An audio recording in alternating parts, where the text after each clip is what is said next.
Assalamualaikum warahmatullahi wabarakatuh. Apa kabar semuanya? Sehat?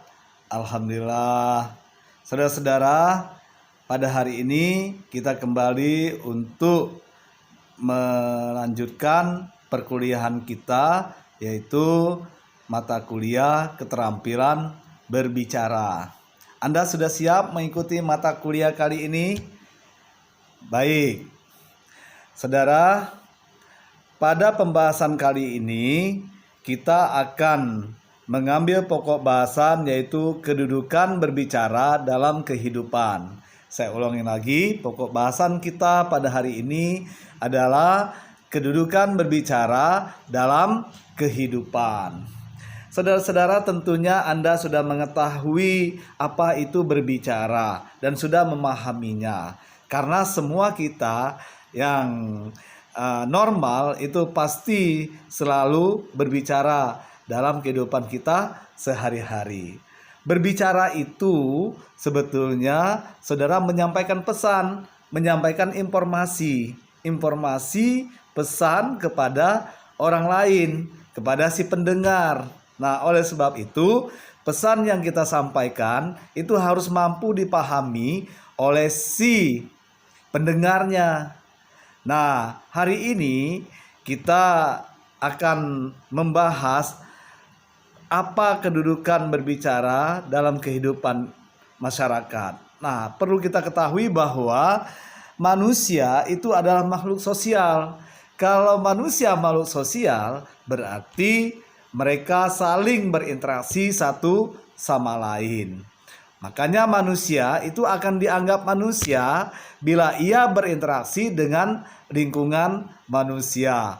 Masa sih berinteraksi dengan lingkungan yang bukan manusia? Tapi bisa juga ya. Ya, baik. Nah, mereka ini akan selalu hidup berkelompok, mulai dari kelompok kecil sampai kelompok yang besar. Nah, seperti organisasi sosial misalnya. Nah, kalau kita misalnya di sini organisasi Muhammadiyah, kemudian ada NU dan lain-lain. Nah, dalam kelompok itu mereka saling berinteraksi antara satu dengan yang lainnya. Saudara-saudara, perlu diketahui bahwa komunikasi lisan atau bisa kita katakan dengan berbicara tadi, itu pada dasarnya lebih sering terjadi dalam kehidupan manusia. Nah, misalnya percakapan sehari-hari ya, dalam lingkungan keluarga, kemudian percakapan antar anggota rukun warga, lalu percakapan yang terjadi di pasar, debat publik, pemilu misalnya ya, lalu ada dialog melalui telepon, adu argumentasi antar mahasiswa dan lain sebagainya. Nah, saudara, ternyata keterampilan berbicara ini ternyata memang sangat diperlukan oleh semua orang. Anda perlu tidak? Perlu, iya pasti perlu ya, oleh siapa saja dalam berbagai profesi, pekerjaan ataupun keahlian seperti guru, karyawan, wartawan, penyiar dan sebagainya. Semuanya itu membutuhkan kemampuan dan keterampilan berbicara. Nah, pada dasarnya secara umum pembicara yang tampil di depan audiens dapat dibedakan atas dua golongan, yaitu yang pertama golongan pembicara yang memiliki sesuatu untuk disampaikan. Kemudian yang kedua, golongan pembicara yang harus menyampaikan sesuatu kepada pendengarnya. Jadi ini dua golongan ini memang sepertinya agak sulit dibedakan. Tetapi yang jelas golongan pertama itu, saudara, bahwa golongan si pembicara, ia sudah memiliki sesuatu untuk disampaikan kepada orang lain apa yang akan disampaikannya. Sedangkan golongan pembicara yang kedua itu adalah golongan pembicara yang harus menyampaikan sesuatu kepada pendengarnya. Ini wajib disampaikannya. Bisa jadi misalnya Anda ditugaskan oleh dosen itu untuk mempresentasikan makalah Anda, berarti Anda wajib kan berbicara di depan teman-teman Anda. Nah, bagaimana sebetulnya relevansi berbicara itu sendiri? Perlu Anda ketahui bahwa berbicara merupakan keterampilan dalam menyampaikan pesan melalui bahasa lisan kepada orang lain.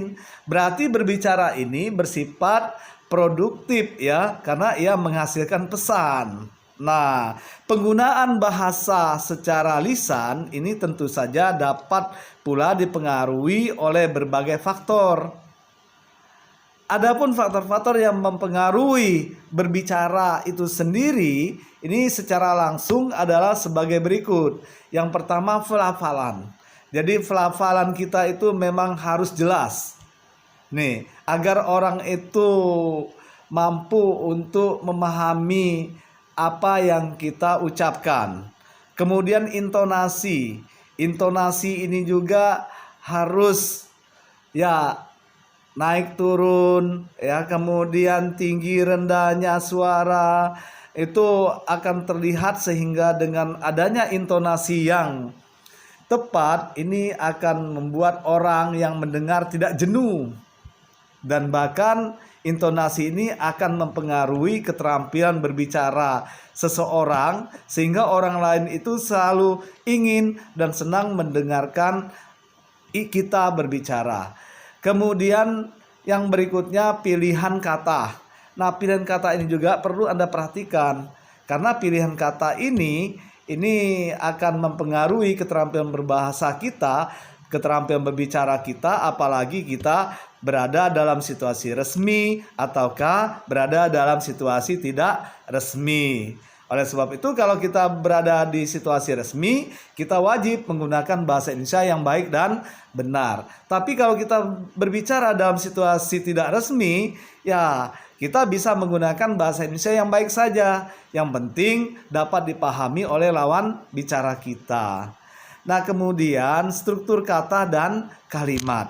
Ini juga penting kita kuasai, karena dengan menggunakan struktur kata dan kalimat yang tepat, ya kita menggunakan kalimat efektif, tentu saja orang lain yang mendengarkan, yang menyimak apa yang kita sampaikan, ini akan mudah dipahami oleh mereka. Ingat, kalimat efektif itu sendiri adalah kalimat yang singkat, padat, jelas, dan mudah dipahami oleh si pendengarnya kalau itu dilisankan. Tapi kalau ditulis itu oleh si pembacanya. Nah, saudara, lalu perlu juga kita menguasai sistematika pembicaraan. Jadi di dalam berbicara itu ya harus sistematis. Kalau kita berbicaranya berbelit, ya aturannya itu tidak karuan, ini nanti akan membuat orang yang mendengarkan ini tidak mampu memahami apa yang kita sampaikan. Oleh sebab itu, apabila kita berbicara secara sistematis, maka orang lain pun akan mudah untuk memahami isinya. Kemana pembicaraan itu akan dibawa. Oleh sebab itu, tujuan pembicaraan kita harus jelas, begitu ya. Nah, kemudian kita juga harus menguasai isi pembicaraan. Bagaimana caranya supaya kita itu, saudara, mudah menyampaikan hal yang akan kita bicarakan itu kepada orang lain.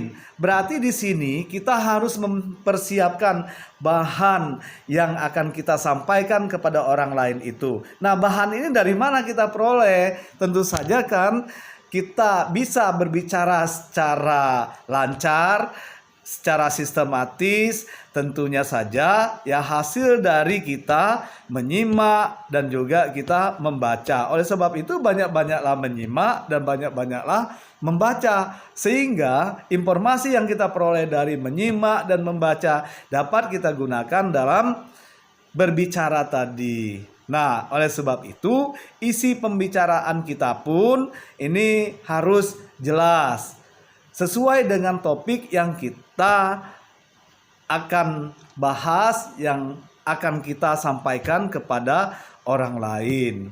Nah, kemudian saudara, selanjutnya kita juga harus menguasai bagaimana cara memulai dan mengakhiri pembicaraan. Ingat, ini sangat menentukan ya. Jadi faktor-faktor yang mempengaruhi berbicara ini, saudara, ini untuk cara memulai berbicara dan juga cara mengakhiri berbicara atau pembicaraan kita itu, ini sangat menentukan keberhasilan kita. Kalau orang sudah ilfil duluan ketika kita memulai berbicara, ini nanti mereka tidak akan mendengar maksimal apa yang kita sampaikan.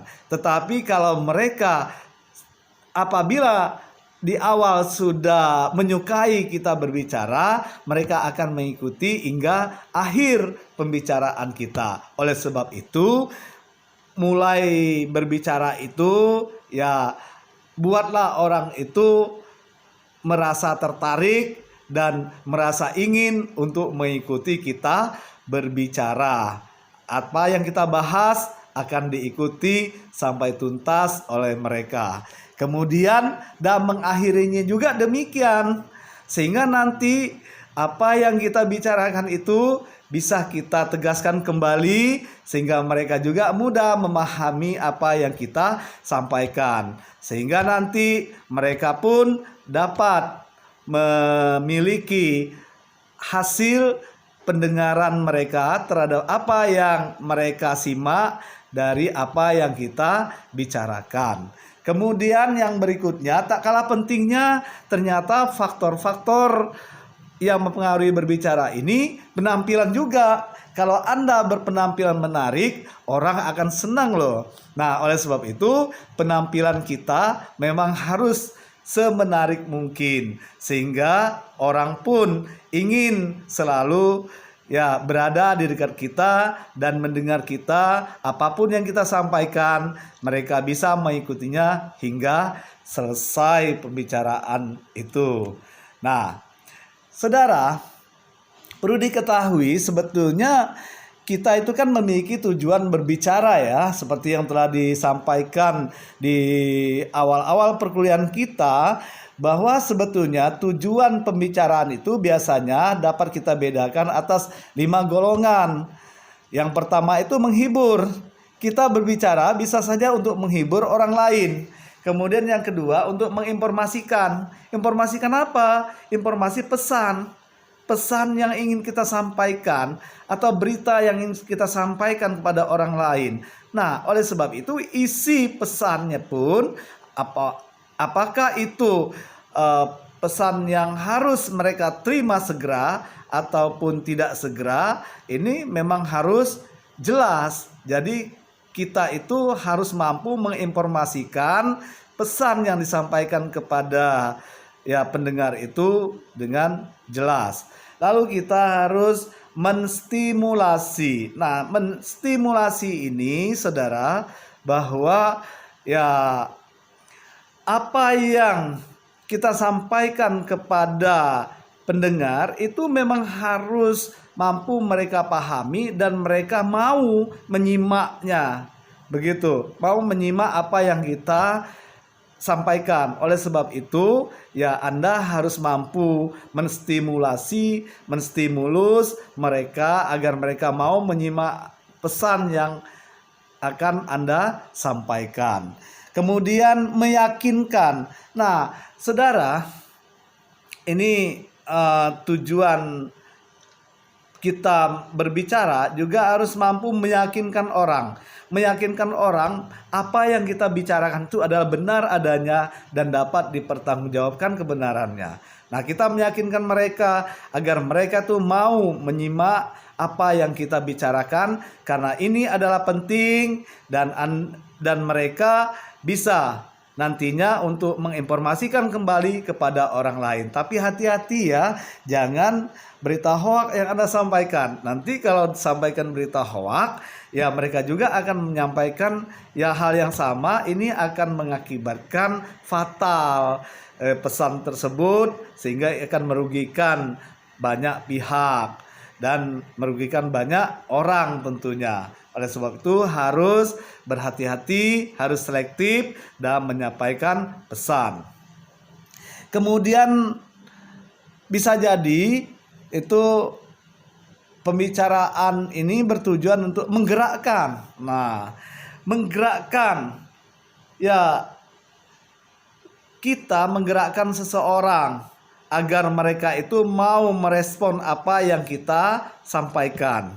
Misalnya perintah, instruksi, lalu maklumat dari institusi, lembaga atau pemerintah dan lain sebagainya. Saudara itu harus betul-betul apa yang kita sampaikan dapat ditindaklanjuti oleh si pendengar tersebut. Nah, misalnya kita ingin berbicara tentang manfaat sholat. Nah, kita menginginkan setelah kita menyampaikan manfaat sholat itu, ya paling tidak si pendengarnya itu mau melakukan kegiatan sholat. Nah, kemudian perlu juga diketahui bahwa seseorang melakukan kegiatan berbicara selain untuk berkomunikasi juga bertujuan untuk mempengaruhi orang lain dengan maksud apa yang dibicarakan dapat diterima oleh lawan bicara kita dengan baik. Nah, tentu saja ini banyak yang bisa kita manfaatkan dalam keterampilan berbicara ini. Misalnya Anda ingin memasarkan produk Anda, berarti Anda harus mampu meyakinkan dan mempengaruhi mereka agar produk Anda itu bisa mereka beli. Jadi Anda harus memiliki keterampilan berbicara untuk mempengaruhi mereka agar apa yang Anda inginkan dapat diikuti oleh mereka dan dapat diterima oleh lawan bicara kita dengan baik. Kemudian, saudara, saya kira perlu juga saya sampaikan pada kesempatan ini bahwa Anda harus sering untuk berbicara di depan kelas atau berbicara di depan umum. Silakan berlatih untuk berbicara. Anda sebetulnya bisa berlatih berbicara di depan kaca. Karena terus terang tadi itu perlu kita cermati bahwa seluruh kehidupan kita ini akan banyak sebetulnya pada aspek berbicara. Kita bertemu dengan orang, kita berbicara, dan bahkan kemungkinan ada yang berbicara sendiri, betul tidak?